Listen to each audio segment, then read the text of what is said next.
ಎಲ್ರಿಗೂ ನಮಸ್ಕಾರ. ಸ್ಮಯ ಕಲಿಕೆ ಚಾನಲ್ಗೆ ಸ್ವಾಗತ ಸುಸ್ವಾಗತ. ದೀಪ ಅಂದ್ರೇ ಜ್ಞಾನದ ಸಂಕೇತ. ಕತ್ತಲನ್ನು ಕಳೆಯುವ ಶಕ್ತಿ ದೀಪಕ್ಕೆ ಇರೋ ರೀತಿಯೇ ಅಂಧಕಾರವನ್ನು ಕಳೆಯುವ ಶಕ್ತಿ ಜ್ಞಾನಕ್ಕೆ ಇರುತ್ತೆ.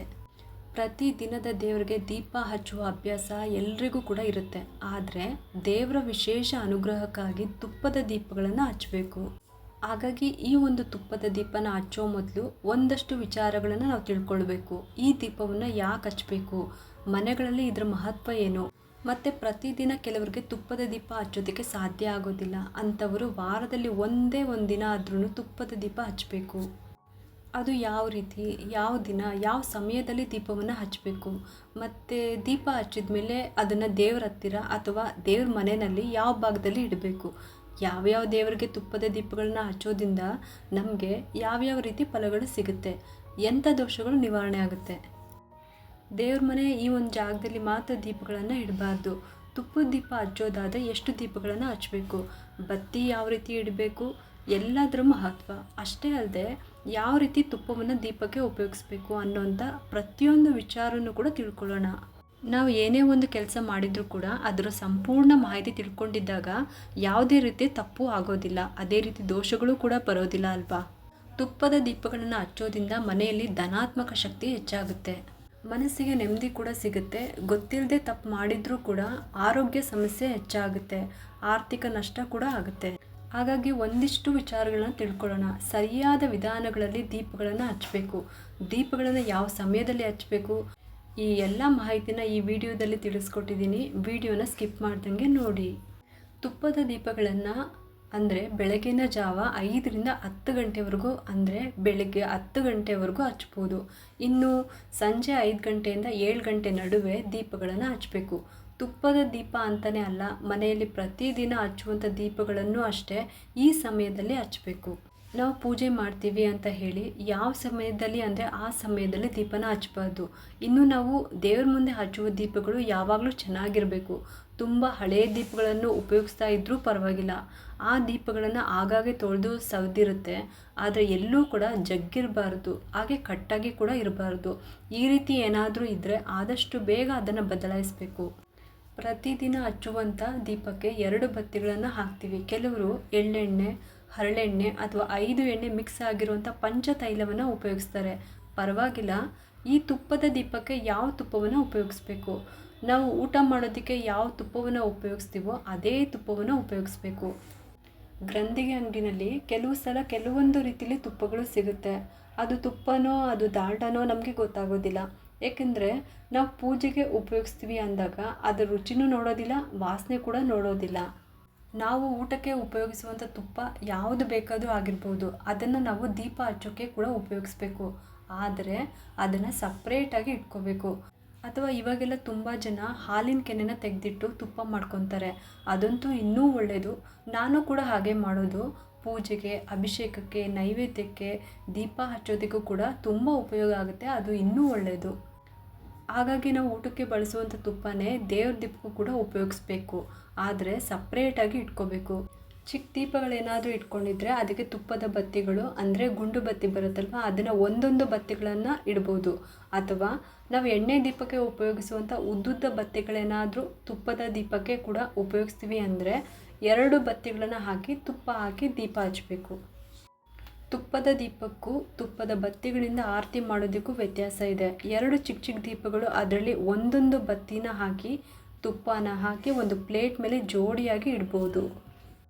ಇದರಿಂದ ಪೂಜೆ ಎಲ್ಲ ಆದ ನಂತರ ಮಂಗಳಾರತಿ ಮಾಡೋಕ್ಕಿಂತ ಮುಂಚೆ ಅಂದರೆ ಕರ್ಪೂರವನ್ನು ಬೆಳಗೋಕ್ಕಿಂತ ಮುಂಚೆ ತುಪ್ಪದ ಬತ್ತಿಗಳಿಂದ ಆರತಿಯನ್ನು ಬೆಳಗಿ ಅದನ್ನು ದೇವರ ಎಡಭಾಗದಲ್ಲಿ ಇಡಬೇಕು. ನೈವೇದ್ಯಗಳನ್ನು ದೇವರ ಬಲಭಾಗದಲ್ಲಿ ಇಡಬೇಕು. ಅಥವಾ ನಾವು ತುಪ್ಪದ ದೀಪಗಳನ್ನು ಹಚ್ಚಿದರೆ ಈಗ ಎಣ್ಣೆ ಬದಲಾಗಿ ಇರುವಂಥ ದೀಪಕ್ಕೆ ತುಪ್ಪನ ಹಾಕಿ ದೀಪನ ಹಚ್ಚಬೇಕು. 2 ಬತ್ತಿಗಳನ್ನು ಹಾಕಬೇಕಾಗತ್ತೆ. ಪ್ರತಿದಿನ ಈ ರೀತಿ ತುಪ್ಪನೇ ಹಾಕಿ ದೀಪ ಹಚ್ಚೋದಕ್ಕೆ ಆಗಲ್ಲ ಅಂದರೂ ಪರವಾಗಿಲ್ಲ, ಮಂಗಳವಾರ ಅಥವಾ ಶುಕ್ರವಾರ ವಾರದಲ್ಲಿ 1 ಅಥವಾ 2 ದಿನ ದೀಪಗಳಿಗೆ ತುಪ್ಪನ ಹಾಕಿ ಹಚ್ಬೋದು. ಕಾಮಾಕ್ಷಿ ದೀಪ ಆಗಿರ್ಬೋದು ಅಥವಾ ಪ್ರತಿದಿನ ಹಚ್ಚುವ 2 ದೀಪಗಳೇ ಆಗಿರ್ಬೋದು, ತುಪ್ಪನ ಹಾಕಿ ಹಚ್ಚಬೇಕು. ವಾರದಲ್ಲಿ ಒಂದಿನ ಶುಕ್ರವಾರ ಆದರೂ ಕೂಡ ಸಂಜೆಯ ಹೊತ್ತು ತುಪ್ಪದ ದೀಪಗಳನ್ನು ಹಚ್ಚೋದು ತುಂಬಾ ಒಳ್ಳೆಯದು. ಕೆಲವರು ಪೂಜಾ ಸಾಮಗ್ರಿಗಳನ್ನ ತುಂಬ ಕಡಿಮೆ ಇಟ್ಕೊಂಡಿರ್ತಾರೆ, ಅಂದರೆ ಪೂಜಾ ರೂಮ್ ಕೂಡ ಇರೋದಿಲ್ಲ. ಹಾಗಾಗಿ ಅಂಥವರು ಪ್ರತಿದಿನ ಹಚ್ಚುವಂಥ ದೀಪಕ್ಕೆ ಸ್ವಲ್ಪ ತುಪ್ಪನ ಹಾಕಿ ವಾರದಲ್ಲಿ ಒಂದಿನ, ಅದರಲ್ಲೂ ಶುಕ್ರವಾರ ಸಂಜೆ ಹೊತ್ತು ಹಚ್ಚೋದು ತುಂಬಾ ಒಳ್ಳೆಯದು. ಶುಕ್ರವಾರ ಸಂಜೆ ಹೊತ್ತು ಲಕ್ಷ್ಮೀ ದೇವಿ ಮನೆಗೆ ಬರುವಂಥ ಹೊತ್ತು, ವಾರದಲ್ಲಿ ಒಂದು ದಿನ ಆದರೂ ಹಚ್ಚಬೇಕು. ಯಾವಾಗಲೂ ತುಪ್ಪದ ದೀಪಗಳನ್ನು ದೇವರ ಮುಂಭಾಗದಲ್ಲಿ ಇಡಬೇಕು ಅಥವಾ ಎಡಭಾಗದಲ್ಲಿ ಇಡಬೇಕು. ಏಕೆಂದರೆ ಬಲಭಾಗದಲ್ಲಿ ಯಾವಾಗಲೂ ನೈವೇದ್ಯನ ಇಟ್ಟಿರ್ತೀವಿ, ಒಂದು ಗ್ಲಾಸ್ ಹಾಲಿಟ್ಟರೂ ಸರಿಯೇ, ಬಲಭಾಗದಲ್ಲಿ ಇಡಬೇಕು. ಹಾಗಾಗಿ ತುಪ್ಪದ ದೀಪಗಳನ್ನು ಎಡಭಾಗದಲ್ಲಿ ಇಡಬೇಕು. ಎಡಭಾಗಕ್ಕೆ ಯಾಕೆ ಇಡಬೇಕು ಅಂತ ನಿಮಗೂ ಕೂಡ ಅನ್ನಿಸ್ಬೋದು. ನಾವು ದೇವರಿಗೆ ಮುಖ ಮಾಡಿ ಪೂಜೆ ಮಾಡ್ತಾ ಇರ್ತೀವಿ ಅಲ್ವಾ, ನಮ್ಮ ಬಲಭಾಗಕ್ಕೆ ತುಪ್ಪದ ದೀಪಗಳು ಬರೋ ಥರ ನಾವು ಇಡಬೇಕು. ಅಂದರೆ ಅದು ದೇವರಿಗೆ ಎಡಭಾಗಕ್ಕೆ ಬರುತ್ತೆ. ದೇವರ ಬಲಗೈ ಯಾವಾಗಲೂ ವರದ ಹಸ್ತ, ಯಾವಾಗಲೂ ಅಷ್ಟೇ ಎಡಭಾಗಕ್ಕೆ ಹೆಚ್ಚಾಗಿ ನೋಡೋ ಅಂಥದ್ದು. ಆದ್ದರಿಂದಲೇ ದೇವಸ್ಥಾನದಲ್ಲಿ ನಾವು ಸಾಲು ನಿಂತರೂ ಕೂಡ ದೇವರ ಎಡಭಾಗಕ್ಕೇ ನಿಲ್ಲಬೇಕು. ಹಾಗಾಗಿ ದೀಪಗಳನ್ನು ಅಷ್ಟೇ ದೇವರ ಎಡಭಾಗಕ್ಕೆ ಇಡಬೇಕು. ಅಥವಾ ಪ್ರತಿದಿನ ಹಚ್ಚುವಂಥ ದೀಪಕ್ಕೆ ತುಪ್ಪ ಹಾಕಿ ಹಚ್ತೀವಿ ಅಂತ ಅಂದರೆ ಆ ಕಡೆ ಈ ಕಡೆ ಇಡ್ಬೋದು, ಏನೂ ತೊಂದರೆ ಇಲ್ಲ. ಕಾಮಾಕ್ಷಿ ದೀಪಕ್ಕೆ ಮಾತ್ರ ತುಪ್ಪ ಹಾಕ್ಬಿಟ್ಟು ದೇವರ ಮುಂಭಾಗದಲ್ಲಿ ಕಳಶದ ಅಥವಾ ಫೋಟೋದ ಮುಂಭಾಗದಲ್ಲಿ ಕಾಮಾಕ್ಷಿ ದೀಪನ ಇಡ್ಬೋದು. ಇನ್ನು ಪ್ರತಿದಿನ ಹಚ್ಚುವಂಥ ದೀಪಕ್ಕೆ ತುಪ್ಪ ಹಾಕಿ ಹಚ್ತೀವಿ ಅಂದರೆ ಕೂಡ ಆ ಕಡೆ ಒಂದು ಈ ಕಡೆ ಒಂದು, ಎಡಭಾಗಕ್ಕೊಂದು ಬಲಭಾಗಕ್ಕೊಂದು ಇಟ್ಟು ಹಚ್ಬೋದು. ಆದರೆ ಒಂದು ತಿಳ್ಕೊಳ್ಳಿ, ಜಾಗ ಇಲ್ಲ ಅಂತ ಹೇಳಿ ಒಂದು ಮೂಲೆಯಲ್ಲಿ ತುಪ್ಪದ ದೀಪಗಳನ್ನು ಮಾತ್ರ ಇಡಬೇಡಿ, ತುಂಬಾ ತಪ್ಪಾಗುತ್ತೆ. ಅದರಲ್ಲಿ ಕೆಲವು ಸಲ ಗೊತ್ತಾಗೋದೇ ಇಲ್ಲ ಯಾವ ಮೂಲೆಯಲ್ಲಿ ಇಟ್ಟಿರ್ತೀವಿ ಅಂತ. ಕೆಲವರಿಗೆ ಅಕಸ್ಮಾತ್ ಏನಾದರೂ ಪಶ್ಚಿಮ ಮೂಲೆ ಬರೋ ರೀತಿಲಿ ಏನಾದರೂ ದೀಪಗಳನ್ನ ಇಟ್ಬಿಟ್ರೆ ತುಂಬಾ ಕಷ್ಟಗಳನ್ನ ಅನುಭವಿಸ್ಬೇಕಾಗುತ್ತೆ. ಹಾಗಾಗಿ ನಿಮಗೆ ಗೊತ್ತಿಲ್ಲ ಅಂತ ಅಂದರೆ ದೇವರ ಮುಂಭಾಗಕ್ಕೆ ದೀಪಗಳನ್ನ ಇಡೋದು ತುಂಬಾ ಒಳ್ಳೆಯದು. ಯಾವುದೇ ರೀತಿ ತೊಂದರೆನೂ ಆಗೋದಿಲ್ಲ, ಯಾವುದೇ ರೀತಿ ದೋಷ ಕೂಡ ಬರೋದಿಲ್ಲ. ಇನ್ನು ಎಷ್ಟು ಬತ್ತಿಗಳನ್ನು ಹಾಕಬೇಕು ಅಂದರೆ ಈಗಾಗಲೇ ನಾನು ಹೇಳಿದೆ, ನೀವು ದೊಡ್ಡ ದೀಪಗಳನ್ನು ಇಟ್ಕೊಂಡಿದ್ರೆ 2 ಬತ್ತಿಗಳನ್ನು ಇಡಬೇಕು. ಸಣ್ಣ ಸಣ್ಣದು ಬೆಳ್ಳಿದು ತುಪ್ಪದ ಆರತಿ ಮಾಡುವಂಥ ಸಣ್ಣ ಸಣ್ಣ ದೀಪಗಳನ್ನು ಇಟ್ಕೊಂಡಿದ್ರೆ ಒಂದೊಂದು ತುಪ್ಪದ ಬತ್ತಿಗಳನ್ನು ಇಟ್ಟರೆ ಸಾಕು. ಈ ರೀತಿ ಪ್ರತಿದಿನ ಬತ್ತಿ ಇಟ್ಟು ತುಪ್ಪ ಹಾಕಿ ಹಚ್ಚಬೇಕು ಅಂತ ಏನೂ ಇಲ್ಲ. ಒಂದ್ಸಲ ಒಂದು ಬಾಕ್ಸ್ನಲ್ಲಿ ನೀವು ತುಪ್ಪದ ಬತ್ತಿಗಳನ್ನು ಹಾಕಿ ತುಪ್ಪ ಹಾಕಿ ಮಿಕ್ಸ್ ಮಾಡಿ ಇಟ್ಕೊಂಡ್ಬಿಟ್ರೆ ಪ್ರತಿದಿನದ ಪೂಜೆಗೆ ಉಪಯೋಗಿಸ್ಬೋದು. ಪ್ರತಿದಿನ 1 ಕಾಮಾಕ್ಷಿ ದೀಪ, 2 ಪ್ರತಿದಿನ ಹಚ್ಚುವಂಥ ದೀಪ, 2 ತುಪ್ಪದ ದೀಪಗಳು, ಟೋಟಲ್ 5 ದೀಪ. ಇನ್ನು ತುಳಸಿ ಮುಂದೆ ದೀಪ ಹಚ್ಚೋದಾದರೆ 1 ದೀಪ ಹಚ್ತೀವಿ, ಆವಾಗ 6 ದೀಪ ಆಗುತ್ತೆ. ಪ್ರತಿದಿನ ಮನೆಯಲ್ಲಿ 6 ದೀಪಗಳು ಹಚ್ಚೋದು ತುಂಬಾ ಒಳ್ಳೆಯದು. ಇಷ್ಟೆಲ್ಲ ದೀಪ ಹಚ್ಚೋದಕ್ಕೆ ಎಣ್ಣೆ ತುಪ್ಪ ಎಷ್ಟು ಖರ್ಚಾಗುತ್ತೆ ಅಂತ ನೀವು ಅನ್ಕೋಬೋದು. ದೀಪದ ತುಂಬ ಎಣ್ಣೆ ಹಾಕಿ ತುಂಬ ತುಪ್ಪ ಹಾಕಿ ಹಚ್ಚಬೇಕು ಅಂತ ಏನೂ ಇಲ್ಲ. ಹೆಚ್ಚು ಅಂದರೆ ಒಂದು 20-30 ನಿಮಿಷವರೆಗೂ ಹುರಿದ್ರೆ ಸಾಕು, ಅಷ್ಟೇ ಸಾಕು. ಸ್ವಲ್ಪ ಸ್ವಲ್ಪನೇ ಎಣ್ಣೆ ಹಾಕಿ ದೀಪಗಳನ್ನು ಹಚ್ಕೋಬೋದು. ಅಷ್ಟೇ ಅಲ್ಲದೆ ಯಾವ ದೇವರಿಗೆ ತುಪ್ಪದ ದೀಪಗಳನ್ನ ಹಚ್ಚೋದ್ರಿಂದ ಯಾವ್ಯಾವ ರೀತಿ ಫಲಗಳು ಸಿಗುತ್ತೆ ಅದನ್ನು ಕೂಡ ತಿಳ್ಕೊಂಡು ಬಿಡೋಣ ಬನ್ನಿ. ನಮ್ಮ ಸಮಸ್ಯೆಗಳು ನಿವಾರಣೆ ಆಗಬೇಕು, ನಮ್ಮ ಮನೋಕಾಮನೆಗಳು ಈಡೇರಬೇಕು ಅಂತ ದೇವರಿಗೆ ನಾವು ತುಪ್ಪದ ದೀಪಗಳನ್ನು ಹಚ್ತೀವಿ ಅಷ್ಟೇ.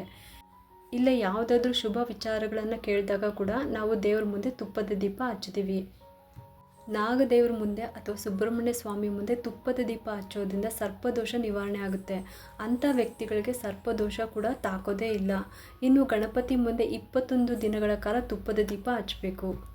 ತುಪ್ಪದ ದೀಪ ಹಚ್ಚೋದ್ರಿಂದ ಅಂದರೆ ತುಪ್ಪದ ಬತ್ತಿಗಳನ್ನು ಇಟ್ಟು, ಇಲ್ಲ ಬೆಲ್ಲದ ದೀಪಗಳಾಗಿರ್ಬೋದು ಅಥವಾ ಮಣ್ಣಿನ ದೀಪ ಆದರೂ ಆಗಿರ್ಬೋದು, ಹಚ್ಚೋದ್ರಿಂದ ಸಕಲ ಕಷ್ಟಗಳು ಕೂಡ ನಿವಾರಣೆ ಆಗುತ್ತೆ.